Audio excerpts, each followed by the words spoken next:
Hello everyone, my name is Rabbi Lankry from Kilas Orachaim in Monsey, New York, and I'm here to share with everyone some beautiful insights that I hope will be able to transform and enlighten our lives. והיו חיי שרה 100 שנה ו20 שנה ו7 שנים. The days of Sarah was 100 years, 20 years, and 7 years. We mourn the passing of our great-grandmother, Sara Imenu. She was the wife, partner, best friend, first cousin, mother of Yitzchak, the best possible wife to Avraham Avinu. She watched as her husband was thrown into the fires of Ur Kasdim. She stood by him by all 10 tests. She allowed herself to be sold to a foreign man, to foreign kings, in order to perpetuate the message that Avraham Avinu wanted. She was totally devoted. Not only that, she was a greater prophetess than Avraham Avinu. So much so the Torah says to Avraham, Hashem said to Avraham, Kol ma she'omar lacha Sara, shma b'kola, listen to her voice, because she's a greater prophetess. And Avraham did. And it's not only that, more so. Avraham was incomplete. His name was Avram, and he needed a hay. And if he would have received this hay, he would have been complete, as Avraham equates to 248, which is the amount of sinews, limbs in a person's body. And where did he get the hay?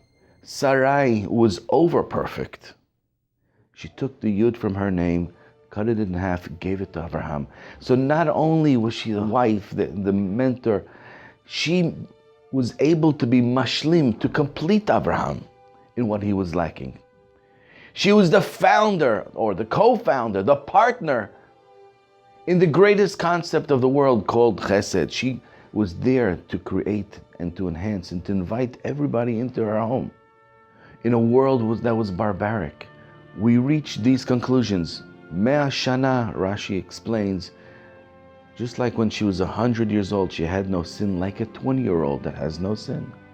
Then 20 shana, 7 shanim, 20 years, 7 years, to teach us that at the age of 20, she was as beautiful as a child that is 7 years old. And if you do the math, that means to say when she was 90, she was as beautiful as a young lady at the age of 30.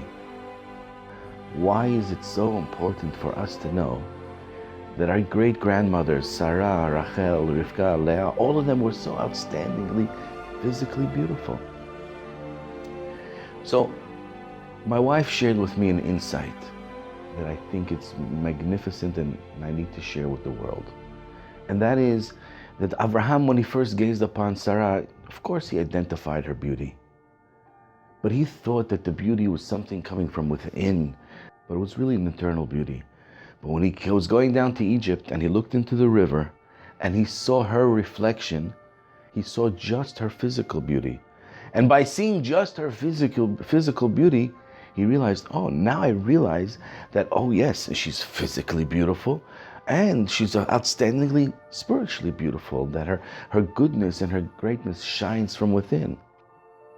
But still, from the two attributes, yes, she had no sin, I understand that.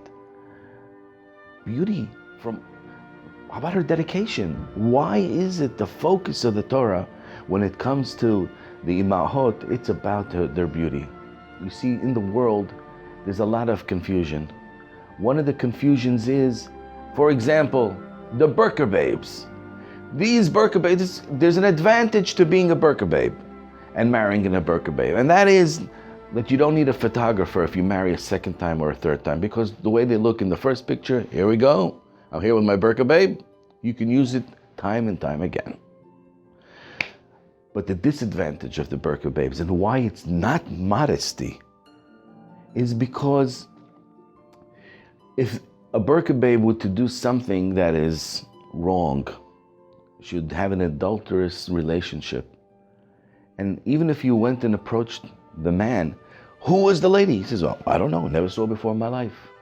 They're able to hide their activities because they can never be identified. There's no recourse on their actions. So that's not modesty. That's a ticket to do whatever you want and never get into trouble. How do you know it was me? Oh, I have a picture of a lady in black, wearing black, covering her face in black, everything's black. So how'd you know it was me? You don't know. Because you don't know, you can never be incriminated. So that's not modesty. That's not proper. On the other hand, Hollywood talks about promiscuity and they dress so revealing. But that's not you. You're much more than your physique. So yes, if you're looking for a man that is just searching for a physique, yes, dress like Hollywood. I think you're selling yourself short. Whereas modesty, that halacha introduces us to, modesty is about being elegant. Modesty is about being regal, being royal, being the princess who you are. That's what modesty is. When you identify in yourself and you have your self-confidence that you're the daughter of the Imahot, that you're really, really magnificently beautiful, and it comes from the inside and it comes from the outside, that's what your identity is. But how do you know if it's real? Well, our DNA of every Jewish girl is that you're magnificently beautiful. You come from the most magnificently beautiful stock. But you know, the way people act, sometimes they're obnoxious. Beautiful people can be more obnoxious because they can get away with things. It's just like a man that's very rich, right? He can throw his money around, throw his muscle, and he can get away with things. But when you have that inner shine and that inner beauty and that external beauty, and it comes together as one in what's called true tzniut, like the mothers were, then you know what you are? You're the princess of Hashem. Your actions are real. You're not compensating for anything else. Chayei Sarah, our grandmother, is there to share with us what a life of beauty is. Shabbat Shalom. Thank you for watching. Please click right over here to subscribe to our other videos that will be coming shortly. Thank you.